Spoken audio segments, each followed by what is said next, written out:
सो काफ़ी सारी बड़ी न्यूज़ एजेंसीज और बड़े क्रिएटर्स ये क्लेम कर रहे हैं दैट नए लेबर लॉज के आने के बाद में आपकी जो सीटीसी है उसकी 50% अमाउंट मिनिमम आपकी बेसिक सैलरी होना कंपलसरी है।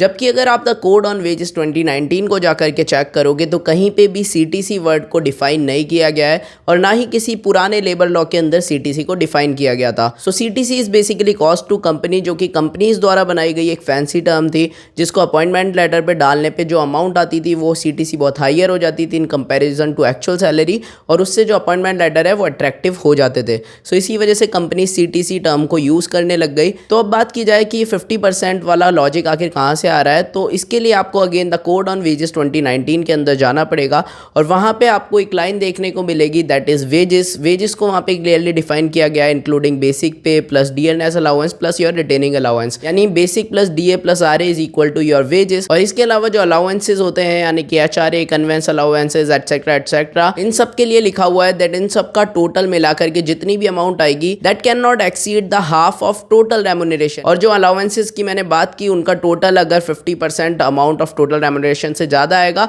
तो ऑटोमेटिकली जो अमाउंट ज़्यादा आ रही है उसको वेजेस का पार्ट मान लिया जाएगा और उसी के ऊपर कंप्लाइंस सब एम्प्लॉयर्स को करनी पड़ेगी। सो मोरल ऑफ द स्टोरी है जो वेजेस है वो मिनिमम 50% ऑफ टोटल रेम्यूनरेशन होनी चाहिए, ना कि सीटीसी, और सीटीसी को कहीं पे भी अगेन डिफाइन नहीं किया गया है। सो इसी टाइप के इन्फॉर्मेटिव वीडियो अगर आप एज एन एम्प्लॉय और employer of private sector in India देखना चाहते हो then this channel is definitely for you. You can subscribe the channel and hit the bell icon.